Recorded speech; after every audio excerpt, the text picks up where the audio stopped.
Good morning everyone. Welcome to शिक्षा alliance.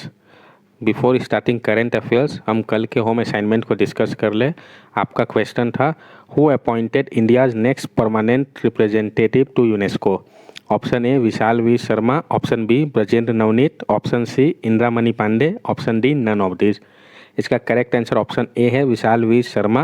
विशाल V Sharma को appoint किया गया है next permanent representative of India to UNESCO. Vishal Sharma जो है वो सक्सीड कर रहे हैं जावेद अशरफ को. ब्रजेंद्र नवनीत जिनको कि एम्बेसडर बनाया गया है WTO का, और इंदिरामणि पांडे उनको अपॉइंट किया गया है इंडिया के नेक्स्ट परमानेंट रिप्रेजेंटेटिव के रूप में यूनाइटेड नेशन और उसके अदर इंटरनेशनल ऑर्गेनाइजेशन के.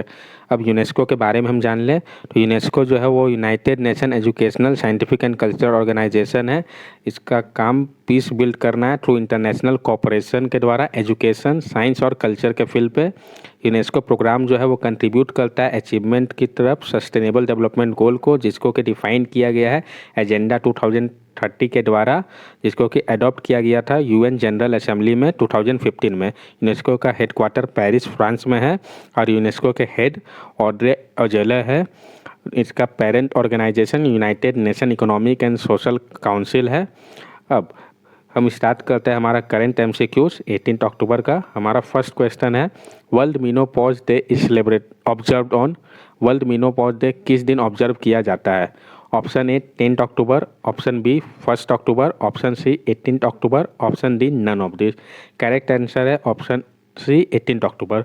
वर्ल्ड मेनोपॉज डे जो है ये एक वर्ल्ड वाइड अवेयरनेस कॉल है वुमेन के लिए जिनको कि हेल्थ इश्यू का सामना करना पड़ता है जब वो बियॉन्ड व ड्यूरिंग मेनोपॉज के समय पे. जो इंटरनेशनल मेनोपॉज सोसाइटी है वो इस दिन को पब्लिश करता है एक रिपोर्ट जो कि इनकरेज करता है वुमेन को to have a health audit, कि उनका हेल्थ का एक ऑडिट हो, and take action at the time of menopause to avoid chronic disease in later life. और एक्शन लिया जा सके मेनोपॉज के समय पे ताकि अवॉइड किया जा सके जो क्रॉनिक डिजीज बाद में होता है. Action taking at the time of menopause, जो एक्शन लिया जाएगा मेनोपॉज के टाइम पे वो अवॉइड करेगा क्रॉनिक डिजीज को बाद में. इस रिपोर्ट के अनुसार वुमेन के जो हेल्थ है मार्किंग इंटरनेशनल मेनोपॉज डे, इसी को ध्यान में रखते हुए इंटरनेशनल मेनोपॉज डे को मनाया जाता है. मेनोपॉज होता क्या है तो ये एक पीरियड है in a women life, women के लाइफ में typically between the age of 45 and 50 के एज ड्यूरेशन के बीच में होता है. व्हेन मेंस्ट्रुएशन सीजेज, जब मेंस्ट्रुएशन सॉरी जब मेंस्ट्रुएशन सीज करता है, स्टॉप करता है. तो थीम क्या है इस साल का वर्ल्ड मेनोपॉज डे 2020 का. Premature ovarian insufficiency POI. तो प्री मैच्योर ओवेरियन इनसफिशियंसी क्या है तो loss of function of the ovaries, जो फंक्शन है ओवेरीज का उसका जो लॉस हो जाता है वुमेन पे who are less than 40 years of age, जिनका कि एज लेस देन 40 ईयर्स हो तो उसी को प्री मैच्योर ओवेरियन इनसफिशियंसी कहते हैं. और 10 अक्टूबर जो का ऑप्शन था उस दिन वर्ल्ड मेंटल हेल्थ डे मनाया जाता है, और 1 अक्टूबर को international day of older person मनाया जाता है. नेक्स्ट क्वेश्चन है who author the book titled the battle of belonging. कौन ऑथर है book the battle of belonging के. तो बुक के ऑथर से रिलेटेड क्वेश्चन डायरेक्ट ही आपका बैंक का हो, RRB हो, और मैनी स्टेट PCS में डायरेक्ट पूछ देता है. आपका ऑप्शन है यहाँ पे option A Shashi Tharoor, option B Apoorva Kumar Singh, option C Romila Thapar, option D none of this. Correct answer है आपका option A Shashi Tharoor. Author के साथ साथ पॉलिटिशियन भी है शशि थरूर. इन्होंने रिलीज़ किया है अपना नया बुक जिसका नाम है द बैटल ऑफ बिलोंगिंग. ये बुक रिलीज होगा नवंबर 2020 में. बुक को पब्लिश कौन कर रहा है elif book company. Shashi Tharoor जो है वो under secretary general of United nation रह चुके हैं फ्रॉम 2002 से 2007 तक. वो फॉर्मर मिनिस्टर ऑफ स्टेट भी रह चुके हैं HRD का, जिसको कि हम मिनिस्ट्री ऑफ एजुकेशन के नाम से जानते हैं. वो ministry of state for external affairs भी रह चुके हैं गवर्नमेंट ऑफ इंडिया के. और वो लॉन्गेस्ट सर्विंग मेंबर थे लोकसभा के. कहाँ से तिरुवनंतपुरम से, केरला के, सिंस 2009 से. इनके द्वारा ऑथर किया हुआ अदर बुक जो है उसमें से एक है फ्रॉम मिडनाइट टू मिलेनियम 1997, और दूसरा the $5 smile and other stories 1993. अब जो आपका और एक ऑप्शन था अपूर्वा कुमार सिंह, इनके द्वारा लिखा हुआ बुक है a commentary and digest on the Air Act 1981.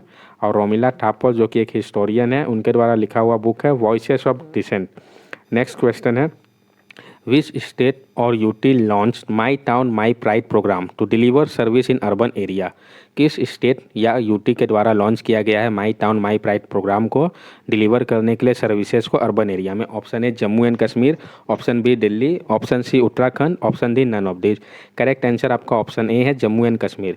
Manoj Sinha जो कि लेफ्टिनेंट गवर्नर है जम्मू एंड कश्मीर के, उन्होंने अनाउंस किया है my town my pride programme को, जो कि डिलीवर करेगा सर्विस गवर्नेंस को डोर स्टेप में पीपल के अर्बन एरिया पे। ये 2 दिन का प्रोग्राम होगा जो कि 19 और 20 अक्टूबर को कराया जाएगा 2020 पे, पब्लिक आउटरीच इनिशिएटिव के रूप में। कहाँ पे? तो जम्मू एंड कश्मीर के टाउन पे। जम्मू एंड कश्मीर के बारे में हम कुछ जान लें तो वहाँ के लेफ्टिनेंट गवर्नर मनोज सिन्हा है। कुछ टेम्पल जो कि जम्मू एंड कश्मीर में है, जैसे कि अमरनाथ केव टेम्पल हो गया, रघुनाथ टेम्पल हो गया, वैष्णो देवी टेम्पल हो गया, शंकराचार्य टेम्पल हो गया। कुछ लेक्स जैसे कि डल लेक, नागिन lake, Wular lake, Mansar lake, ये सारे आपके वहीं पे है। दिल्ली आपका एक ऑप्शन था, वहाँ के सीएम अरविंद केजरीवाल है और गवर्नर अनिल बजाज है, लेफ्टिनेंट गवर्नर। उत्तराखंड के सीएम त्रिवेंद्र सिंह रावत है और गवर्नर श्रीमती बेबी रानी मौर्य है। Next question, IMD operationalize advanced high resolution air quality early warning system for which state UT? IMD ने ऑपरेशनलाइज किया है advance high resolution air quality early warning system, किस state व UT के लिए? ऑप्शन ए है Delhi, option B Kerala, option C Haryana, option D none of this. इसका correct answer option A Delhi के लिए है। इंडियन मेट्रोलॉजिकल डिपार्टमेंट जो कि मिनिस्ट्री ऑफ अर्थ साइंस के अंदर आता है, उसने ऑपरेशनलाइज किया है इनफ्यूजर को। इनफ्यूजर है क्या? तो इन्वायरमेंटल इंफॉर्मेशन फ्यूजन सर्विस, जो कि एक high resolution city scale model होगा दिल्ली के लिए। इन्फ्यूजर आइडेंटिफाई करेगा हॉट स्पॉट को एयर पॉल्यूशन का and pollution up to street level पर। दिल्ली के सीएम अरविंद केजरीवाल है और गवर्नर आपके अनिल बजाज है। दिल्ली सीएम ने कुछ दिन पहले मेगा एंटी पॉल्यूशन कैंपेन, जिसको कि युद्ध प्रदूषण के विरुद्ध के नाम से हम जानते हैं, वो लॉन्च किया था। सीएम ने रेड लाइट ऑफ ऑन गड्डी ऑफ कैंपेन भी अभी हाल ही में स्टार्ट किया है। दिल्ली होम है टॉलेस्ट मीनारेट का वर्ल्ड का, जो कि कुतुब मीनार है। और कंस्ट्रक्शन जो था इस ब्यूटीफुल मीनारेट का 1200 AD में दिल्ली सल्तनत के रूलर कुतुबुद्दीन ऐबक के द्वारा किया गया था। आपका ऑप्शन बी था केरला, जिनके सीएम पिनरई विजयन है और गवर्नर आरिफ मोहम्मद खान है। हरियाणा के सीएम मनोहर लाल खट्टर है और गवर्नर सत्यदेव नारायण आर्या है। नेक्स्ट क्वेश्चन है हमारा, which country test Sea Guardian maritime surveillance drone? किस कंट्री के द्वारा टेस्ट किया गया है Sea Guardian maritime surveillance drone को? Option A Myanmar, option B Japan, option C Bangladesh, option D India. Correct answer है इसका आपका option B Japan. Japan coast guard ने टेस्ट किया है सी गार्जन को, जो कि एक मैरीटाइम सर्विलेंस ड्रोन है in the coast of Sariku in northern Japan. कहाँ से? तो सरीकू से नॉर्थ ईस्टर्न जापान के। अब ये जो है ड्रोन जो है टेस्ट किया गया, जो टेंशन चाइना और जापान के बीच में बढ़ रहा है इस चाइना सी पे, उस ड्यूरेशन पे ड्रोन जो है डेवलप किया गया है US based defence firm general atomic aeronautical system के मदद से। जापान के प्राइम मिनिस्टर कौन है? तो योशिहिदे सुगा, ठीक है। अभी जो थे आपके शिंजो अबे, उनके बाद ये बने हैं। कैपिटल जापान का टोक्यो है। जापान की करेंसी जापानीज येन है। म्यांमार, जिसको कि हम बर्मा के नाम से भी जानते हैं, वहाँ के प्रेसिडेंट विन मिंट है। कैपिटल नेपिटो है और करेंसी बर्मीज क्याट है। बांग्लादेश की PM शेख हसीना है। कैपिटल ढाका है, करेंसी बांग्लादेशी टका है। इंडिया का PM नरेंद्र मोदी है, कैपिटल न्यू दिल्ली है और इंडिया की करेंसी इंडियन रुपी है। Next question, who appointed as the interim president of IWF? किसको अपॉइंट किया गया है इंटरिम प्रेसिडेंट के रूप में इंटरनेशनल वेट लिफ्टिंग फेडरेशन का? Option A Michael Irani, option B MV Sushindra Kumar, option C Seemanchala Das, option D none of this. Correct answer आपका option A है माइकल ईरानी को। माइकल ईरानी एक ग्रेट ब्रिटेन के हैं, उनको अपॉइंट किया गया इंटरिम प्रेसिडेंट के रूप में इंटरनेशनल वेट लिफ्टिंग फेडरेशन पे। जो इनका एग्जीक्यूटिव बोर्ड का मीटिंग हुआ था उस पर वो चेयरमैन के रूप में IWF के मेडिकल कमेटी के काम करेंगे, सर्व करेंगे। वो टेक ओवर कर रहे हैं इंटरिम प्रेसिडेंट किससे? तो इंटारट योग बैंगटोय से ये टेक ओवर कर लेंगे। कौन? माइकल ईरानी। अब जो आपका ऑप्शन था MV सुशींद्रा कुमार, उन्होंने एज्यूम किया है charge general officer of commanding Indian army allies 16 corps का, जिसको कि हम व्हाइट नाइट कॉर्प्स के नाम से भी जानते हैं। और सीमांचला दास जो कि एडवाइजर है IMF के एग्जीक्यूटिव डायरेक्टर के। नेक्स्ट क्वेश्चन है हमारा, which bank sign MoU with Ministry of Housing and Urban Affairs and SIDBI to pay street vendor subsidy under PM Svanidhi scheme. किस बैंक ने मेमोरेंडम ऑफ अंडरस्टैंडिंग साइन किया है Ministry of Housing and Urban Affairs और SIDBI के साथ, ताकि वो pay कर सके स्ट्रीट वेंडर को सब्सिडी पीएम स्वनिधि स्कीम के तहत? Option A SBI, option B ICICI, option C Indian Bank, option D none of this. Correct answer है आपका option C Indian Bank. Indian Bank ने साइन किया है MoU Ministry of Housing and Urban Affair MoHUA के साथ और Government of India and Small Industrial Development Bank of India SIDBI New Delhi में, ताकि वो सब्सिडी दे सके स्ट्रीट वेंडर को under Prime Minister street vendor Atmanirbhar Nidhi scheme के अंतर्गत। अब इंडियन बैंक के बारे में हम जान लें तो इसका हेडक्वार्टर चेन्नई तमिलनाडु पे है। इसके मैनेजिंग डायरेक्टर व सीईओ पद्मजा चुंडरू है। तमिलनाडु के सीएम तिरुइडप्पी के पलानीस्वामी है और तमिलनाडु के गवर्नर कौन है तो बनवारी लाल पुरोहित है। अब हम सिडबी के बारे में जानें तो जो small Industrial Development Bank of India है इसका हेड ऑफिस लखनऊ उत्तर प्रदेश में है और इसके मैनेजिंग डायरेक्टर मोहम्मद मुस्तफ़ा है। एसबीआई का हेडक्वार्टर मुंबई महाराष्ट्र में है और दिनेश कुमार खरा जो है वो इसके चेयरमैन व मैनेजिंग डायरेक्टर है। आईसीआईसीआई का हेडक्वार्टर मुंबई में है। संदीप बख्शी जो है जो कि एक इंडियन बैंकर वो एमडी और सीईओ है आईसीआईसीआई बैंक के। नेक्स्ट क्वेश्चन है state of Climate Service Report 2020 release by. तो आपको पता है कोई भी रिपोर्ट अगर रिलीज होता है तो इस टाइप से क्वेश्चन डायरेक्टली पूछता है कि ये रिपोर्ट किसके द्वारा रिलीज किया गया है व उससे रिलेटेड कुछ फैक्ट। तो State of Climate Service Report 2020 का किसके द्वारा रिलीज किया गया है? Option A IMD, option B WMO, option C World Bank, option D none of this. Correct answer है आपका WMO State of Climate Service Report 2020 move from early warning to early action. ये release किया गया है United Nation World Meteorological Organization के द्वारा जो कि प्रोड्यूस करता है 16 international agency and financing institution के साथ मिलके। नोटेबली सितंबर मंथ जो है वो सबसे वार्मेस्ट था 2020 का United state national oceanic and atmospheric administration के अनुसार, और पीरियड जो कि 2016 से 20 का था वो वार्मेस्ट रिकॉर्ड किया गया सबसे वार्म पीरियड था। वर्ल्ड मेट्रोलॉजिकल ऑर्गेनाइजेशन के सेक्रेटरी जनरल जो है वो प्रोफेसर पेट्री थालस है और इसका हेडक्वार्टर जेनेवा स्विट्ज़रलैंड पे है। अब आईएमडी जो कि इंडियन मेट्रोलॉजिकल डिपार्टमेंट है इसके डायरेक्टर जनरल मेट्रोलॉजी का वही हेड कर रहे हैं इंडियन मेट्रोलॉजिकल डिपार्टमेंट को। आईएमडी का हेडक्वार्टर न्यू दिल्ली पे है। इसके साथ 4 एडिशनल डायरेक्टर जनरल भी है न्यू दिल्ली पर और 1 पुणे पे, और 20 डिप्टी डायरेक्टर जनरल है जिसमें से 10 दिल्ली पे है। कन्वीनियंस के लिए एडमिनिस्ट्रेटिव और टेक्निकल कंट्रोल के लिए 6 रीजनल मेट्रोलॉजिकल सेंटर्स भी इस्टेब्लिश किया गया है अंडर डिप्टी डायरेक्टर जनरल के। तो अगर पूछ दे कि आईएमडी का हेडक्वार्टर कहाँ पे है तो न्यू दिल्ली पे है, लेकिन इसका रीजनल मेट्रोलॉजिकल सेंटर कहाँ कहाँ है तो मुंबई, चेन्नई, न्यू दिल्ली, कलकत्ता, नागपुर, गुवाहाटी पे। और अभी आईएमडी किस मिनिस्ट्री के अंदर आता है अगर ये पूछ दे तो मिनिस्ट्री ऑफ अर्थ साइंस के अंदर आता है। अब आपका वर्ल्ड बैंक जो था तो उसका हेडक्वार्टर आपका वाशिंगटन डीसी पे है और वर्ल्ड बैंक के प्रेसिडेंट जो है आपका डेविड मालपास है। वर्ल्ड बैंक को फाउंड किया गया था जुलाई 1944 पे। नेक्स्ट क्वेश्चन है आपका who appointed as vice chair of OECD working group from India. किसको अपॉइंट किया गया है वाइस चेयर के पोस्ट पे ओईसीडी के वर्किंग ग्रुप फ्रॉम इंडिया से?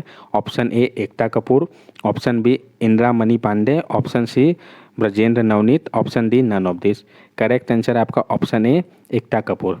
India has been designated as vice chair of good laboratory practice. India को designate किया गया वाइस चेयर जो good laboratory practice working group है उसका Organization for Economic Cooperation and Development OECD के। इसको appoint किया गया है वाइस चेयर के रूप में ताकि वो रिकॉग्नाइज कर सके जो कंट्रीब्यूशन है इंडियन का जीएलपी प्रोग्राम में, गुड लेबोरेटरी प्रैक्टिस प्रोग्राम में। ओईसीडी ने अपॉइंट किया है डॉक्टर एकता कपूर को जो कि साइंटिस्ट और national GLP compliance monitoring authority है उसके डिपार्टमेंट ऑफ साइंस टेक्नोलॉजी के अंदर as a vice chair of OECD working group for 2021 and 2020 के टेन्योर के लिए। अब हम ओईसीडी के बारे में जान ले तो ओईसीडी के सेक्रेटरी जनरल एंजेल गुरिया है। इसका हेडक्वार्टर ओईसीडी का पेरिस फ्रांस में है। इंदिरा मनी पांडे को अपॉइंट किया गया है इंडिया के परमानेंट रिप्रेजेंटेटिव के रूप में United Nation and International Organization के पोस्ट में, और ब्रजेंद्र नवनीत को अपॉइंट किया गया है वर्ल्ड ट्रेड ऑर्गेनाइजेशन के एम्बेसडर के रूप में। अब ओईसीडी व इस टाइप के जितने भी ऑर्गेनाइजेशन हैं तो इन सब के बारे में अलग से डिटेल्स में आपको बताया जाएगा सेपरेट वीडियो पे। नेक्स्ट क्वेश्चन है हमारा who appointed as chairperson of Haryana women development corporation. किसको अपॉइंट किया गया है चेयरपर्सन के रूप में हरियाणा वुमेन डेवलपमेंट कॉरपोरेशन का? Option A Manoj Ahuja, option B Babita Phogat, option C Anita Karwal, option D none of this. Correct answer आपका ऑप्शन बी बबीता फोगट। बबीता कुमारी फोगट जो कि इंडियन फीमेल रेसलर भी है, जिनको गोल्ड मेडल 2014 के कॉमनवेल्थ गेम पे मिला था, उनको सिल्वर मेडल 2018 के कॉमनवेल्थ गेम पे और 2010 के कॉमनवेल्थ गेम पे ब्रॉन्ज मेडल भी मिला था। 2012 वर्ल्ड रेसलिंग चैंपियनशिप में उनको ब्रॉन्ज मेडल मिला था। अर्जुना अवार्ड भी उनको रेसलिंग में मिला है। मनोज आहूजा जो है उनको अपॉइंट किया गया है न्यू सीबीएसई के चेयरमैन के रूप में, रिप्लेस कर किया है इन्होंने आईएएस अनीता करवाल को। तो सीबीएसई की पहले जो चेयरमैन थी वो अनीता करवाल थी, उनको रिप्लेस करके मनोज आहूजा बने हैं। और जो अनीता करवाल है वो अब department of school education and literacy ministry of HRD के सेक्रेटरी बन गई है, जो कि अब मिनिस्ट्री ऑफ एजुकेशन हो चुका है। नेक्स्ट क्वेश्चन है आपका, who started nutri sensitive agricultural resource and innovation NARI programme? तो किसने स्टार्ट किया है नारी प्रोग्राम को? NITI Aayog, ICMR, ICAR, none of this. तो इसका correct answer option C ICAR है। Indian Council of Agriculture Research ने स्टार्ट किया है nutri sensitive agriculture resource and innovation NARI programme. इसका ऑब्जेक्टिव क्या है? प्रमोट करना फैमिली फार्मिंग लिंकिंग एग्रीकल्चर को to nutrition nutri smart village, ताकि इन्हेंस किया जा सके न्यूट्रिशनल सिक्योरिटी को। इसके अंतर्गत जो location specific nutrition garden model को तैयार किया जाएगा, प्रमोट किया जाएगा, ताकि लोकली अवेलेबल और हेल्दी डाइवर्सिफाइड डाइट प्रोवाइड किया जा सके मैक्रो और माइक्रो न्यूट्रिएंट लेवल पे। अब आईसीएआर जो है Indian Council of agricultural research, इसका हेडक्वार्टर कहाँ पे? न्यू दिल्ली पे है। इसको फाउंड किया गया था 16 जुलाई 1929 में। और इसके सेक्रेटरी और डायरेक्टर जनरल कौन है? तो doctor Trilochan Mohapatra. ICMR Indian Council of medical research, इसके सेक्रेटरी डायरेक्टर जनरल कौन है? तो बलराम भार्गव। हेडक्वार्टर न्यू दिल्ली में है। आईसीएमआर का फॉर्मेशन 1911 पे एज आईआरएफए के रूप में हुआ था। 1949 में इसका नाम बदल के आईसीएमआर किया गया था। नीति आयोग, जिसको कि हम national institution for transforming India के नाम से भी जानते हैं, वो एक रेजोल्यूशन के द्वारा यूनियन कैबिनेट के जनवरी 1 2015 को लाया गया था प्लानिंग कमीशन को रिप्लेस करके। इसके chief executive officer Amitabh Kant है। नेक्स्ट क्वेश्चन है हमारा, which country reelected as president and co president of International solar Alliance? किस कंट्री ने कौन सा कंट्री री इलेक्ट हुआ है प्रेसिडेंट और को प्रेसिडेंट के रूप में इंटरनेशनल सोलर अलायंस में? ऑप्शन ए है India and France, option B Japan and India, option C India and Russia, option D none of this. तो करेक्ट आंसर है option A India and France. तो तीसरा assembly international solar alliance का virtually हुआ, उसमें India और France को री इलेक्ट किया गया प्रेसिडेंट और को प्रेसिडेंट के लिए। इस इंटरनेशनल सोलर अलायंस के जो आपका वर्चुअली सबमिट हुआ, उसमें कुछ अवार्ड्स के बारे में भी बताया गया है, जैसे कि विश्वेश्वरैया अवार्ड। ये दिया जाएगा उस कंट्री को जो कि maximum floating solar capacity each of the 4 region पे इंटरनेशनल सोलर अलायंस के किए हैं। जो अवार्ड है वो किसको गया है? तो जापान को गया है फॉर एशिया पैसिफिक रीजन का, एंड नेदरलैंड को गया है फॉर यूरोप और अदर रीजन के लिए। कल्पना चावला अवार्ड जो है वो रिकॉग्नाइज करेगा आउटस्टैंडिंग कंट्रीब्यूशन को साइंटिस्ट और इंजीनियर का, जो कि इस फील्ड पे सोलर एनर्जी का काम कर रहे हैं। और दिवाकर अवार्ड जो है वो रिकॉग्नाइज करेगा ऑर्गेनाइजेशन एंड इंस्टीट्यूशन को जो कि काम कर रहे हैं बेनिफिट के लिए डिफरेंटली एबल पीपल के, एंड मैक्सिमाइज करेगा कि ज़्यादा से ज़्यादा हम यूज़ करें सोलर एनर्जी को होस्ट कंट्री पे। अब इंडिया और फ्रांस से रिलेटेड भी हम कुछ फैक्ट्स जान लें। तो इंडिया का पीएम नरेंद्र मोदी है, इंडिया की कैपिटल दिल्ली और करेंसी इंडियन नेशनल रुपी है। फ्रांस के प्रेसिडेंट इमैनुअल मैक्रोन है, फ्रांस की कैपिटल पेरिस है, करेंसी यूरो है। अब आप लोग का क्वेश्चन होम असाइनमेंट के लिए, Nandan Kanan zoological park located in which state? Nandan Kanan zoological park जो है वो किस स्टेट में है? Option A Kerala, option B Uttar Pradesh, option C Odisha, option D none of this. आप इसका आंसर कमेंट सेक्शन में टाइप करके बता सकते हैं। बाकी इसके डिटेल्स एक्सप्लेनेशन आप लोगों को नेक्स्ट वीडियो में प्रोवाइड कर दी जाएगी। अब अगर आप लोगों को हमारा वीडियो अच्छा लगा हो तो हमारे चैनल को लाइक करें, सब्सक्राइब करें और ज़्यादा से ज़्यादा शेयर करें। और आप अगर हमसे सोशल मीडिया पर जुड़ना चाहते हैं तो ये हमारा सोशल मीडिया हैंडल है, इंस्टाग्राम, फेसबुक, ट्विटर और टेलीग्राम का। इसके ज़रिए आप हमसे सोशल मीडिया पे भी जुड़ सकते हैं और आपको लेटेस्ट सब्जेक्ट वहाँ भी प्रोवाइड कर दी जाएगी। Thank you everyone and have a nice day ahead.